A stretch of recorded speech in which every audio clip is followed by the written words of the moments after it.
40 million people on Friday morning woke up to a locked-down California, grappling with new rules about what to do and where to shop as the state battles the coronavirus pandemic. At a press conference late Thursday, when Gavin Newsom, the California governor, announced a shelter-in-place order that asks people to stay home unless absolutely necessary, he said the rate of coronavirus was doubling every 4 days in some areas of the state. The degree to which the hospital system will be overwhelmed will depend on how Californians respond to the restrictions, he said. It was a dramatic escalation in the state's attempt to curb the spread of a coronavirus the governor said could over the next 8 weeks infect 25.5 million people, more than half the state's population. Non-essential traffic at the U.S.-Mexico border, the busiest port of entry in the U.S., had been halted on Friday as both countries sought ways to defend against an unseen virus.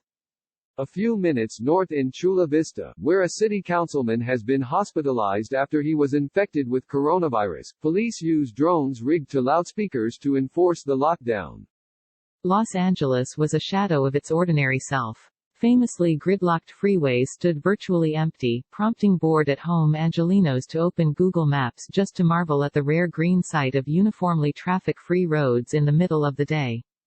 The traffic reduction led to significant improvement in air quality as smog and pollution dramatically declined.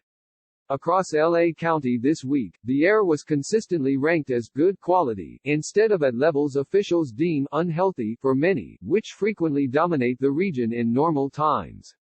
At the Wine House, a prestigious outlet for wines and spirits in West Los Angeles, staff were quick to shoo out the last lingering shoppers shortly after the restrictions took effect, telling customers that orders would be strictly by curbside delivery from now on.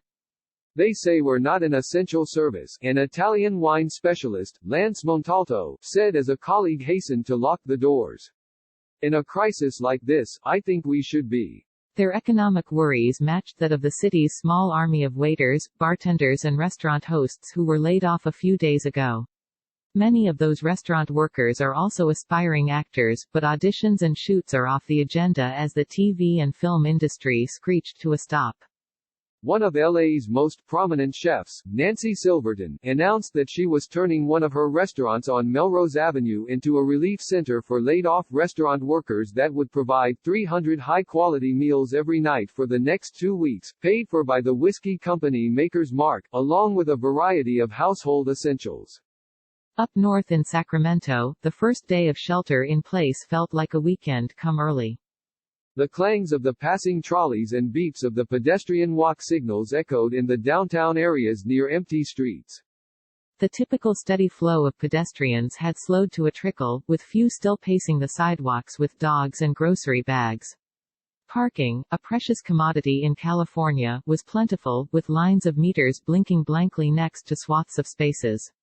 The Capitol Mall, usually buzzing with activity on a weekday, sat quiet and peaceful under blue skies, few cars and even fewer people passing by the State House.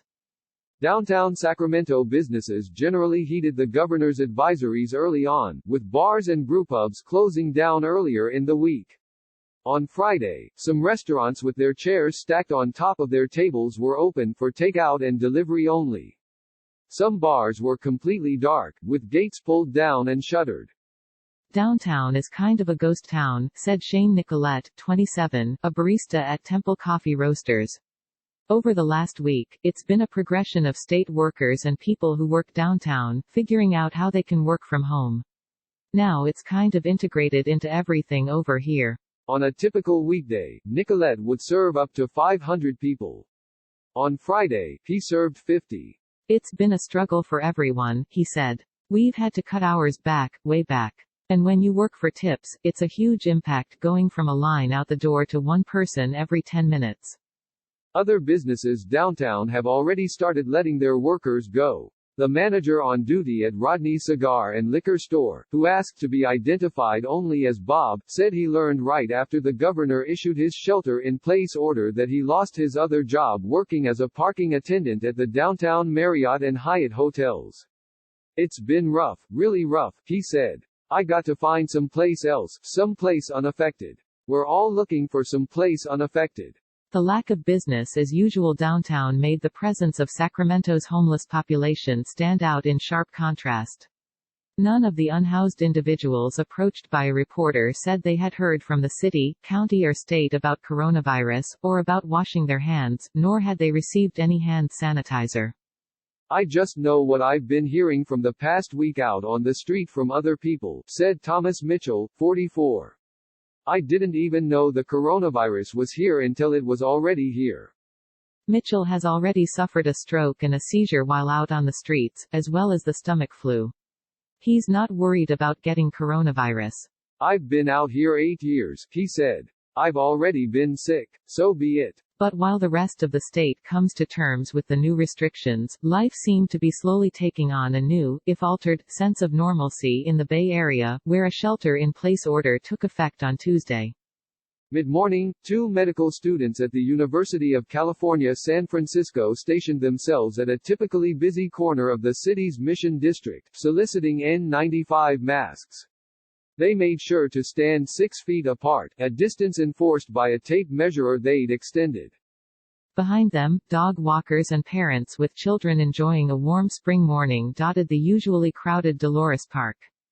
Even as workers nailed plywood over windows of nearby shops, the video rental section of Faye's Coffee did brisk business. We're telling people if you want to leave your house once this week and rent 15 movies, we're not going to be charging late fees, said the store owner Justin Lawrence.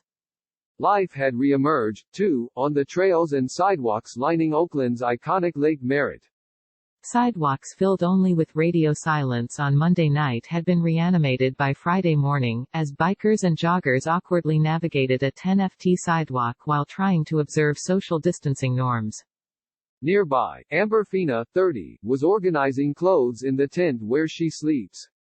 She said she's lived through similar restrictions amid a hurricane in her native Florida, but the lockdown in Oakland was posing unexpected challenges. It's making it impossible to get money. Not that many people are out, and if they are, nobody wants to get close to you to hand you money.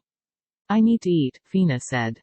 Fina held up a bag of purified water and a bottle of sanitizer, which she said 2 healthcare workers delivered when they came through the encampment this week to take her and her neighbor's temperature.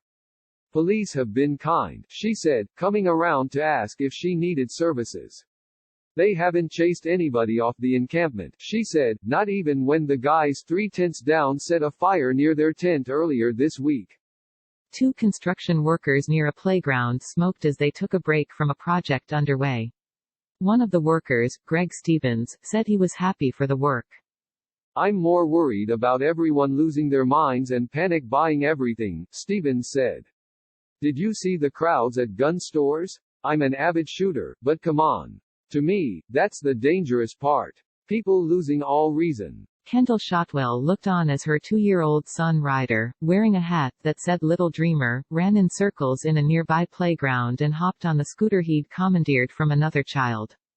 Shotwell's husband is also in construction and works as an electrician, but he's been off work. Unlike Stevens, who was working on a residential project, deemed essential under the new restrictions, Shotwell's husband was working on a commercial, and therefore non-essential, project. Shotwell said she's grappled with the ethical and moral quandary of letting Ryder outside to run and play, while also adhering to the state's guidance. I know the order lasts until the 7th of April, but how long is this really going to last, and when can he see his grandpa, she said.